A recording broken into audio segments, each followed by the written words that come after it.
On a bright day, a passenger plane with flight number IA-42 was flying normally from America to England. A few hours into the journey, the plane, operated by William and his co-pilot, Daniel, unexpectedly experienced a malfunction in its navigation equipment. William immediately contacted aviation authorities for assistance. However, they were informed that the weather conditions were still within normal limits, so the flight was allowed to continue. Moments later, they spotted a massive storm accompanied by flashes of blue lightning suddenly appearing. The aviation authorities were also shocked by this anomaly.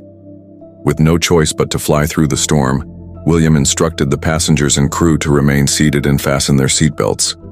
The plane encountered severe turbulence while passing through the storm, and both pilots realized that this was unlike any storm they had encountered before. After passing through the storm and as the turbulence began to subside, the pilots were stunned to find that the once clear sky had suddenly turned pitch dark. To lighten the mood, William joked that it was just an effect of flying through the Bermuda Triangle. However, the passengers remained uneasy when they realized that the internet signals on their phones and laptops had been completely cut off. Meanwhile, Daniel reported that multiple navigation instruments were malfunctioning, and even William couldn't reach aviation authorities. Since the plane's radar was still functioning, they assumed the navigation disruptions were caused by the storm and hoped everything would soon return to normal. Meanwhile, the flight attendants distributed refreshments to the passengers while reassuring them that the earlier turbulence was nothing out of the ordinary. One of the flight attendants, Cameron, checked on the passengers, including two men who happened to be history professors on their way to a seminar at a university in England. Meanwhile, an elderly man sitting at the back was busy writing down everything in his diary. A short while later, the two pilots became puzzled when their radar failed to detect any other aircraft, leading them to assume that they had veered off the flight path. William decided to turn the plane around once to determine their current position.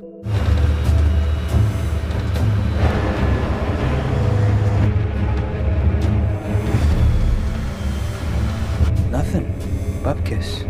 However, after doing so, they found themselves flying over unfamiliar land. Unexpectedly, something appeared on the radar, and they initially thought it was another storm.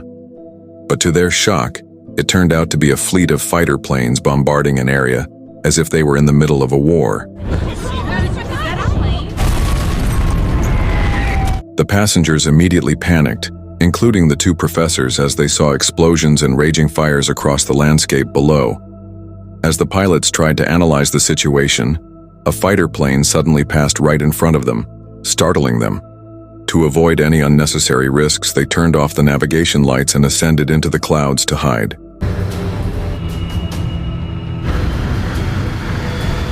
The passengers soon lost their patience and demanded an explanation for what was happening. However, Cameron could only try to calm them down, as she had not received any information either. Meanwhile, a passenger named Michael aggressively insisted on an immediate explanation and even went as far as grabbing Cameron. Fortunately, another flight attendant arrived and firmly warned him not to escalate the situation further. As William repeatedly failed to contact aviation authorities, he decided to descend again to determine their location. Daniel, initially hesitant due to fear of being shot down by the fighter planes, quickly agreed when William reminded him that their fuel was already at half capacity, meaning they needed to land as soon as possible. Before the plane could descend, the two professors urgently told Cameron that they knew something and insisted on speaking with the pilots. Michael, curious, followed them to eavesdrop. The history professors then informed the pilots that the fighter planes they had just seen had not been in production since 1945 and were operated by the Nazi military. William didn't take them seriously and tried to dismiss them. However, when they pointed out that the plane was flying without satellite signals, William finally gave them a chance to explain. The professors speculated that the plane had traveled through time to the year 1940, meaning they were now in the middle of World War II. Since this time travel was caused by the strange storm, they suggested that William find another similar storm to return to their original time. Despite how absurd the theory sounded, William eventually dismissed them and ordered them not to inform the other passengers. Meanwhile, Michael started keeping a close watch on the two professors, who were busy comparing the current events to the historical records in their books. The plane then descended again in another attempt to establish contact with someone, and luckily this time, they managed to communicate with Nigel, a British soldier. Unfortunately, Nigel didn't take their distress call seriously, assuming that William was an enemy trying to interfere with his radio signal. When Daniel asked about the current date and year, Nigel chuckled and responded sarcastically that it was June 17, 1940. Realizing that the professor's theory was indeed correct, William tried to explain their situation to Nigel, but once again, he was ignored. Fortunately, the two professors entered the cockpit and helped William convince Nigel. When they informed Nigel that a British military ship called Lancastria had already sunk, he was stunned, as Lancastria was supposed to still be active in battle. To verify the claim, Nigel decided to check with his commander about Lancastria's status and promised to contact them again. Sheffield. Meanwhile, Michael, noticing that both professors were missing, quickly grabbed their book and finally realized that this plane had traveled back in time to the year 1940. Seeing an opportunity to change the world, he stood up and told the other passengers what was happening, suggesting that they could kill Hitler to stop World War II using the information from the history book. Although most of the passengers thought it was a joke, some believed him and agreed to force the pilot to land in Germany. Fortunately, two passengers who were American soldiers stood up to stop them, reminding everyone that their intended action was an act of terrorism. However, the group of passengers ignored them, triggering a fight in which the flight attendants also stepped in to help stop the chaos.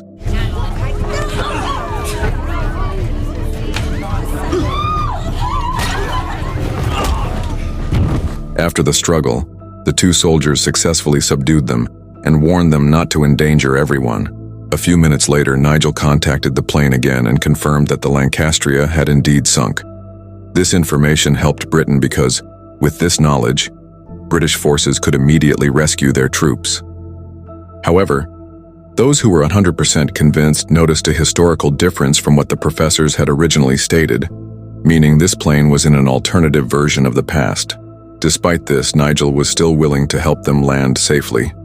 When Nigel asked for their location, unfortunately, Daniel and the two professors could only give an estimate. They decided to turn on the navigation lights so that British troops could spot them. Unexpectedly, Nazi soldiers saw them first and immediately took action. Shortly after, a squadron of fighter planes surrounded them and opened fire, forcing William to turn off the navigation lights to save everyone on board. William maneuvered as best he could to avoid the gunfire, while the passengers screamed in fear.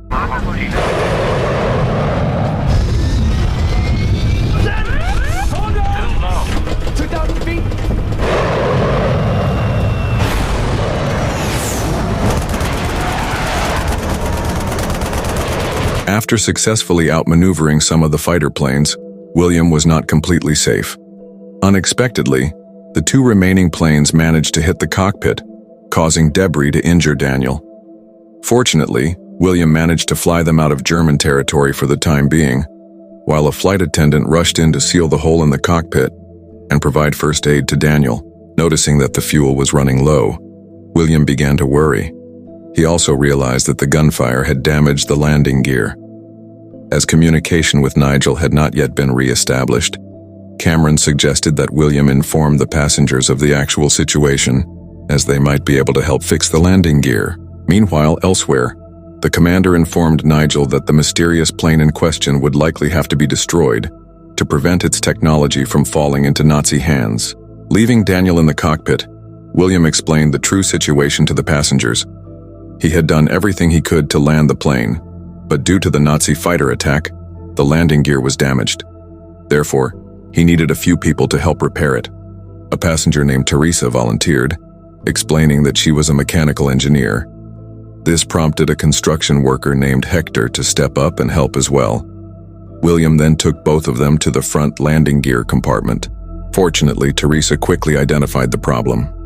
However, when the gear door finally opened, the landing gear did not fully extend due to lodged debris. William decided to remove the debris himself, but Hector stopped him and insisted on doing it instead. Carefully, Hector climbed down to the landing gear and used a hammer to dislodge the debris. Unexpectedly, the restored movement of the gear caused Hector to slip. Fortunately, the gear stabilized, and everyone remained unharmed.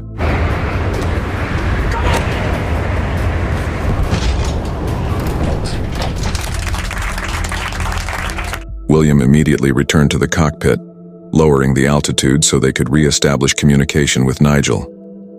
They informed Nigel that the plane needed to land soon, as they only had 80 minutes of fuel left.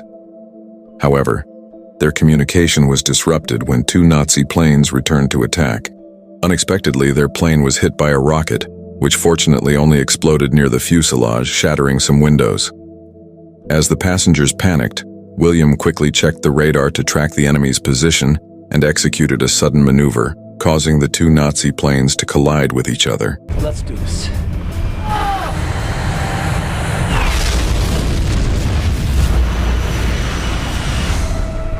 Afterward, the two professors had an idea: to give the plane's radar to Nigel so he could accurately track their location and guide them to a safe zone. This was necessary because at this time, radar technology had not yet been invented. With this radar, Nigel could use the technology to improve tracking capabilities. However, at the same time, another rocket exploded near the engine, causing a fire and sending the plane into a rapid descent. After several attempts, Daniel managed to extinguish the fire and restore the engine's functionality. When they agreed on the location to drop the radar for Nigel, they discovered that the rocket fire on the plane's engine had actually come from the British side. Nigel, however, tried to persuade his commander to call off the attack in order to help the mysterious plane. In the passenger cabin, everyone worked together to package the radar to prevent damage upon landing. An elderly man offered his plastic raincoat to wrap the radar, while Michael provided a power bank light to make the package easier to find. Upon reaching the agreed location, they dropped the radar, and William immediately informed Nigel.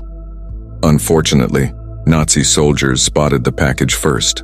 As the Nazi troops attempted to retrieve the radar, British forces also arrived, leading to an unavoidable gunfight.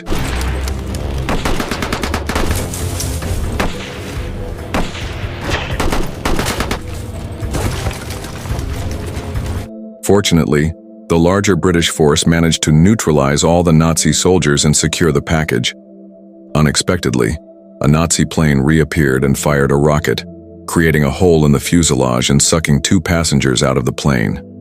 The aircraft experienced extreme turbulence, but thanks to William and Daniel's teamwork, they managed to regain control. Once Nigel received the radar, he connected it to his equipment and began guiding William to a safe flight path. As the Nazi planes returned to attack, an unexpected event occurred. British planes suddenly appeared and neutralized the enemy, saving William and the others from danger.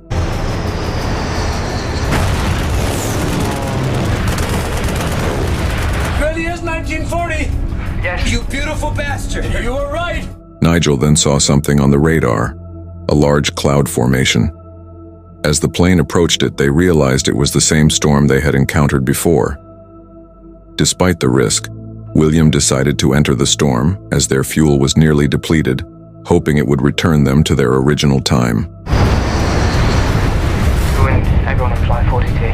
That's what allies do, Captain. We can't thank you enough for everything you've done. After bidding farewell to Nigel and instructing the passengers to prepare, William and Daniel flew the plane into the storm. Moments after passing through, they were relieved to find themselves back in their own time. The plane was now over German territory, and fortunately, air traffic control immediately contacted them for an emergency landing at a nearby airport. William and Daniel did their best to land the aircraft smoothly, despite the damage. Ready. I love Germany. Copy that by A42.